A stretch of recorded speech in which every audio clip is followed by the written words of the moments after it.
You're listening to TRAXXfm's podcast. If you've enjoyed our content, more podcasts are available on the RTM Click app and website. Let us know what you think. Please email us at traxxfm.rtm@gmail.com. Like and follow us on social media at TRAXXfm Official. You know what I'm talking about. When you listen to that, you know who I'm talking about. I'm talking about sailors. Ladies and gentlemen, boys and girls, good afternoon and welcome back to TRAXXfm's Trax Momentum. I'm your host, Anil, on the mic, and today I'm going to bring you our second special interview feature, and this one is in conjunction with the Royal Langkawi International Regatta 2024. There's an acronym for it, RLIR. I'll let our guests give us a perspective on how that can be pronounced. Perhaps sailors do it better than me, and excuse my ignorance for that. And in the studios today, Anil on the mic is not alone. I'm joined by three very formidable people in the world of sailing. First of all, ladies and gentlemen, I'm pleased to introduce Dato Richard Curtis. He's the skipper and the past chairman of Muda Selango International Regatta and the Royal Langkawi International Regatta founding Organising Committee. Dato, welcome to Trax. Thank you. Happy to be here. Likewise. I'm here, Dato. Yes, good to see you. Dato and I have to give hand signals and cues. Next up, we have another sailor of my Gadis, and she is Adlina Eddy Maria. Hi, Adlina. Hi, Anil. Good afternoon. Welcome to Trax. And happy to be here. Likewise, happy to have you here. Happy to have all of you here. And last but not least, I have the skipper of VG Offshore, Mr. Rama Menon. Mr. Rama, welcome to Trax. Yeah, thank you for being here. All right, great. I was under the impression that sailors always have big forearms, but you guys have a lot of finesse, far from what the picture in my mind is. So let's have this great conversation right now. Perhaps, Dato, you can start off by telling us a bit more about yourself. I've lived in Malaysia most of my life, and I took up sailing. I wanted to do a different sport. Okay. It makes something different from doing business or working. And if you want to be a good sailor, it's like running a business in a way, because you've got to build a team and make it work, manage your equipment, manage your environment, the weather, the tides and everything. So that's what sailing does, is one of the reasons I was attracted to it. Right. And Adlina, what about yourself? KL born and bred, started sailing in school. So at that time I was in a boarding school. So the Ministry of Education at that time chose about 6 boarding schools, and they provided optimist boats and also coach from the Royal Malaysian Navy. So that's when I started sailing. I've loved it and never stopped. Okay. And Mr. Rama, what about yourself? Yeah, my name is Rama Menon, or you call Rama Menon. I'm 75 years old, and I'm married, and I have 4 kids, and I've got 5 grandchildren. Wow. And okay. Strong going with sailing. And how did you get involved in sailing? Yeah. We talk about sailing. I was wondering what a lot of white sailors, the European sailors, I've been going to Langkawi. Yeah. I will be wondering, and why these guys are going out and in of the boat, and I always ask them, what are you doing? Yeah. Where you all come from? And how long you been sailing, and how long it took you to come here? Because one of the old guy at age of 80, he was telling me he's from Canada, his wife is there, you need to bring some food for her. And he comes with a bicycle and runs up and down in Langkawi, the Anchorage area. Then I was wondering, if they can do. And I'm wondering, what is this, all the strings about and the sails about? Yeah. This is what made me wonder. It intrigued you and attracted you to the sport. And how long have you been sailing, sir? So now, I became a sailor 13 years now. 13 years, yes. Okay. Then I became a member of our Royal Selango Yacht Club, and then I became an active sailor from there. And Adlina, what attracted you to sailing? Sailing, you get that freedom, the wind in your hair. I've never tried recreational sailing, so I've always been in competitive sailing. So friends tell me I'm competitive by nature. So I think competing in sailing, it tests, different. You acquire different skills. You test your tenacity, and then I guess you tend to grow, because I started sailing since I was 14. 14? Yeah, wow. and single-handed. So at that time, my coach just put me on the boat. Okay, you had theory lesson and say, okay, now it's time for practical. They put us on the boat, say, go up to that buoy and then come back. So we knew, okay, going upwind, we would zigzag up. Yeah. And then coming back, and we like, okay, zigzag up must be zigzag down as well. Right. So for first few minutes, all of us were going round and round and round. It turns out to be quite the opposite. Yeah. Turns out it just sails straight down. So you learn instantly. If the coach didn't go on the boat with me, you're like, okay, girls, we were in an all girls school. Get on the boat, sail to that buoy, and come back. So yeah. Right. And I just want to reference to what Dato mentioned. Sailing is very much to like running a business, right? And, in retrospect, Adlina, share with us your experience. How do you think learning the nuances of sailing has helped you become a better, person in your professional work life? I'm a corporate strategist. I'm a chartered accountant and corporate strategist and project manager for MIDF, who's also one of the sponsors for this Langkawi Regatta. Right. So I guess at a very young age, right, it teaches me about leadership. And I was a captain of my team. Also with my Gadis, I was one of the co-founders for my team. You have to, I guess, learning at a very young age how to organize, lead, and manage a team really, really helped me in my sailing as well and the corporate side of it. Okay. Now, I want to just touch a little bit about on the accessibility of the sport of sailing, so to speak. Dato, maybe you can shed some light on that. I'm sure a lot of young ones, the youngsters, the youths are interested maybe to, get involved in the sport of sailing. But maybe there's a perception because there's a very tall barrier to entry. So how accessible really is the sport of sailing, Dato? This barrier to entry is a legend around the world. Okay. The truth is, sailing is a very affordable sport. Okay. You just have to know where to find it and how to approach it. The classic way is you learn a bit about sailing, either at school on the Optimist, just as you did, and then you go down to your local yacht club and say, hello, I want to sail.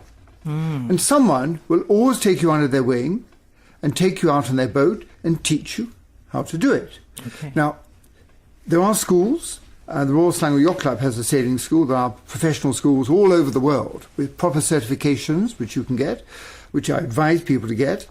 But, for instance, at Royal Selango Yacht Club, you can walk down there and you can rent a boat for the afternoon for 300 or 400 ringgit for 4 of you to either race competitively, as you would want to, or have a nice afternoon out. So you can look at sailing rather like you might go, I'm going to go mountain biking for the morning. I'm going to go hiking up Mount Broga for half a day. Yeah. You can approach sailing like that.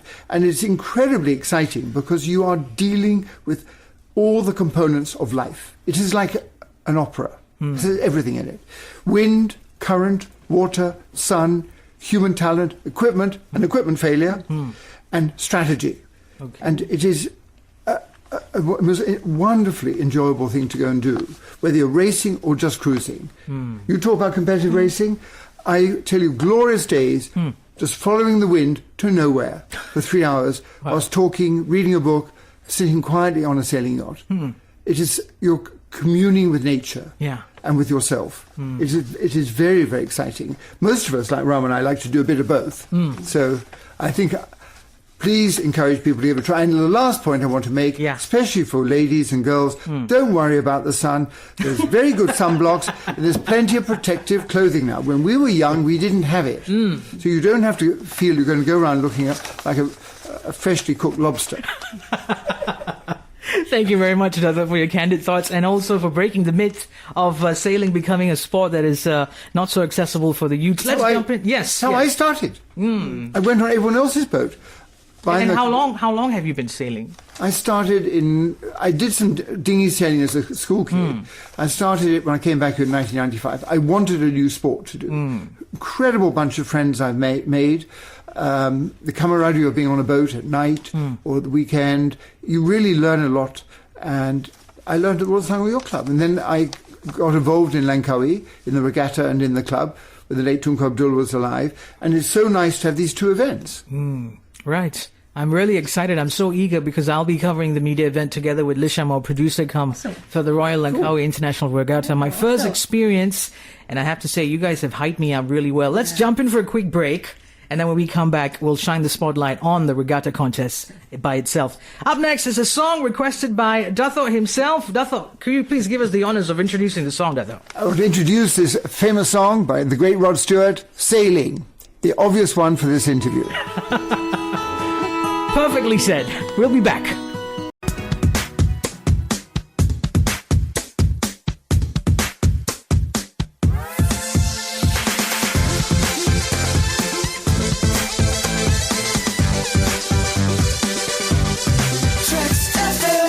And we're back on air again for this edition of TRAXXfm's Trax Momentum, a special interview feature which is sort of the precursor for the upcoming Royal Langkawi International Regatta, which will be held from January the 15th to January the 20th. And joining me in the studios today, I have Dato Richard Curtis, Rama Menon, and also Adlina, Eddy, Maria. Three of you, welcome back to the discussion. Yeah, thank you. Thank you. Thank you. So now I want to talk about your experiences at the Royal Langkawi International Regatta. Rama, maybe you can start off by sharing with us all of your moments, unforgettable moments perhaps at the regatta. Yeah, I started the first regatta in 2011, and from there I'm still sailing in every regatta of Langkawi as well as Raja Muda, and it inspired me because we are challenging the international sailors. Okay. So even local sailors and not so many boats, but our international sailors, we are competing with tough contenders, Okay. tough sailors and good sailors. Okay. So it is a challenge that to compete with tough competitors. Okay. So that is one of the challenges. But after going through this few years of sailing in Langkawi Yacht Regatta and Raja Muda, became a very competitive sailor now. Okay. Even the foreigners will look at as VG Offshore is in our competition. Wow. In the group. So they felt that is a trap. Okay. Okay. They don't say Okay. trap, but it is serious. Like Okay. we got a competitor. We both compete. It's a Lady Bubbly. It is Australian boat and a fantastic sailors. And always they feel that VG Offshore. Where is VG Offshore? You know that feels me so confident and so fun. You know. Okay. And that is one of the things that Your memories at the regatta. Yeah, Adlina? it's a very good challenge. Your first ever memory of participating at the regatta? Well, I've lived abroad all this while. So in 2016, I came back to Malaysia and entered Raja Muda Regatta in 2016. So 2017 was my first Langkawi Regatta, and I've been entering the regattas every year, except for the COVID years, of course. So I started sailing with Blue Angel in 2017, crewing for Jeremy Camps. After a while, my friend and I, Noor, we noticed like, okay, there are a lot of women sailors, Yeah. but only one in a boat or two in a boat, but not a full crew of ladies. Yeah. So we're thinking like, maybe we should gather a few ladies and start a team. That's when we gathered a few like-minded sailors. And started my Gadis, which we made debut in 2020. Okay. And that year, we took the sports boat Plateau, which is a smaller boat. And that year, the wind was so strong. Wow. Yeah. So strong that we had 2 incidents of men overboard. Or women overboard. Okay. Yeah. So our skipper, he was helming. And then the tiller extension broke off. Okay. Right? Okay. And suddenly we saw like, our skipper floated away. So somebody had to helm the boat and go around and pick her up. But it was a scary experience. But I guess you need to go through that in order to learn what to do next time it happens. Yes. Yeah. This is what I love about speaking to, athletes and especially people who have, chosen to trailblaze the sport that you love so much, is when you give a perspective, when you give us a narration of what happens as the action unfolds. Because for a naive mind who's watching the action on TV, maybe you just see a bunch of men sitting on a dinghy or a sailboat and just sailing away, following where the wind takes them. But when you get the first-hand experience from the sailors. So I just want to pick on your brain a little bit, Adlina. Talk to us, give us the most vivid narration of a sailing moment that you just could never forget, that you came out of, so to speak.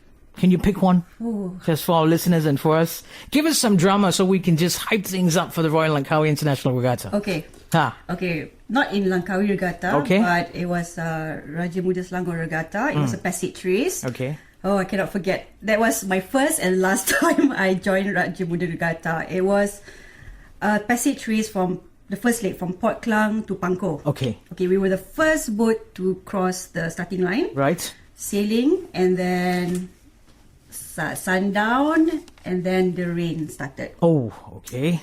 Rain started, didn't stop. Thunder, lightning, everything. I think we got hit by lightning. Ouch. We lost our engine, lost our instrument, but luckily the wind was strong. And we could sail on all the way to Pangkor. And this happened like overnight, and the rain didn't stop. It rained, dry for about half an hour, and it rained again. So by the time we got to Pangkor, we were the last boat to arrive. And I was all like a prune, It was wet for the whole night. Wow. Okay. That was my first regatta, and that happened, and I cannot forget till today. Wow. But we survived. In the end, we got first place. Okay. So it was worth all the hassle. Dato, could you please tell us how different is the Royal Langkawi International Regatta compared to other regattas? Yeah. The Langkawi Regatta is actually a more typical regatta, because most regattas are day races. You go out in the morning, come back later in the day. And they set you different courses according to the wind, the scenery, and they might have one long race around the island, but it's basically day racing, they call it. And that's a typical regatta. The Raja Muda Selango Regatta is different. It's a passage regatta, which means you go from A to B to C to D, either racing overnight or during the day, and stopping sometimes or not stopping, depending on the race. The format for the Langkawi Regatta is typical of regattas in the region. So the King's Cup, the Singapore ones are very similar to this. And it's a very popular format because you're out there in beautiful scenery with hopefully wonderful wind in a highly competitive environment with yachts from all around the region. And that is what people like doing in Asia. Right. So I'm so pleased we have this event because it fills in a gap on people's calendar. They've been away come back from Christmas. They've got probably a week left. They'll do this Langkawi Regatta. So there's a series of regattas around the region, Southeast Asia, and Langkawi slots in beautifully in it in January. Right. Great. Thank you very much for giving us your insights on that, Dato. Let's jump in for another quick break. And when we come back, we'll talk to you, Adlina, and also Rama, Menon, on your specific teams that are participating in the Royal Langkawi International Regatta. Keep it right here on Tracks Momentum. We'll be back after a very quick break. This is TRAXXfm. Playing your favorite music 24/7. Experience the excitement right here. Right here. Welcome back to TRAXXfm's Tracks Momentum, and we're back on air again as we're having three interesting guests in the studios: Dr. Richard Curtis, Adlina, Eddy, Maria, and also Rama, Menon. They're all part of the entire Langkawi International Regatta, the Royal Langkawi International Regatta, that is, which will be held from January the 15th to the 20th. Now, Adlina, I want to speak to you about your team, My Gadis, which will be participating in the regatta. Is there a challenge in particular that you want to highlight that women actually faced and that you overcame in this male-dominated sport? Is it fair to say that? In a way, thing is, if you look at dinghy sailors, there are a lot of girls, right? Young ladies sailing, and then with the category that I'm in now is keelboat, so it's a different class altogether. So usually when they finish school, they either continue sailing bigger dinghies or they can jump onto the keel boats. Now when they reach that age, when they finish school, they're about like 17, 18, right? It's time for them to go to college or start working or maybe, start a family, kind of thing. So it's hard to get the ladies to join in, for the school leavers to join in, right? Because they have different commitment. They're in a different stage in their lives, right? For us, we are like a lot of my sailing friends are basically working people. So we have time. I think we've our commitments are different, right? So to get committed lady sailors is quite of a challenge. I'm not saying that there are none, but it's there are not many, because I need somebody who can commit, who can come to practice and can make sure that, okay, if we decide to enter like Langkawi Regatta, we need some kind of commitment. Right. So you got to find that balance between professional life and also time to go out and practice for the regatta.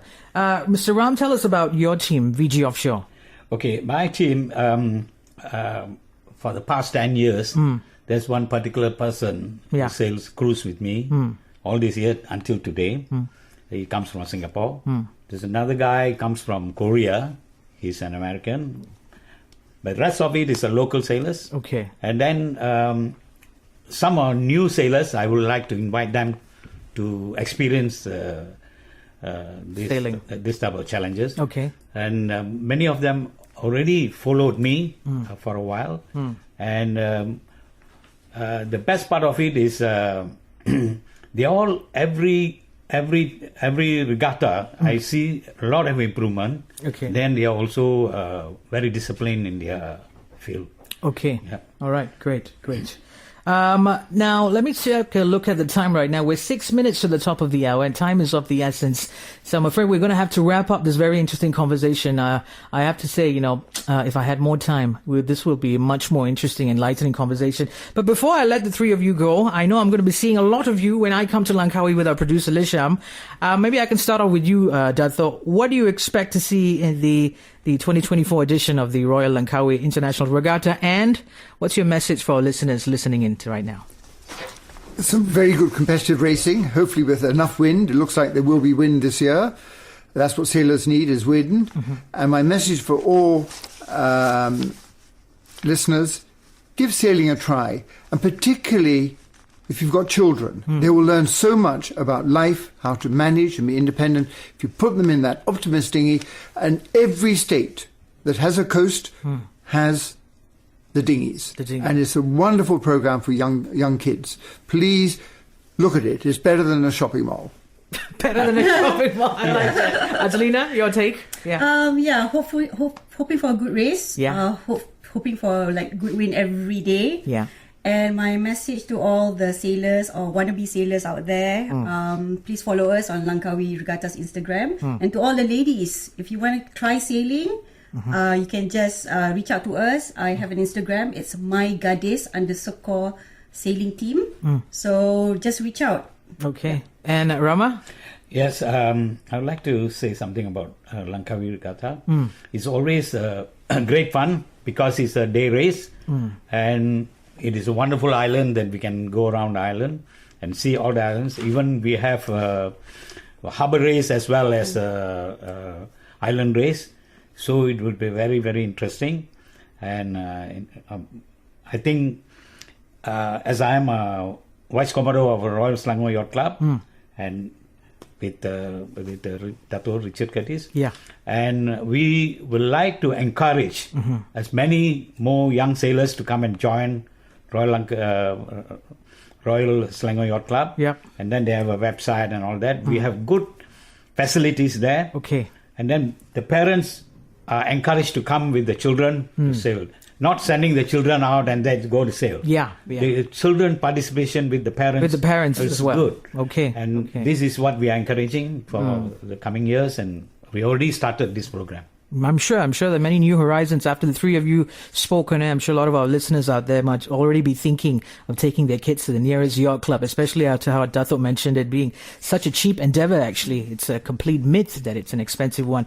But anyway, Dato Richard Curtis, Rama, Menon, Adlina, thank you so much for being with me today on this edition of Tracks Momentum. We're 3 minutes away before wrapping up the show. And on that note, for all our listeners, that's all the time Anil on the mic has with you today on today's edition of Tracks Momentum.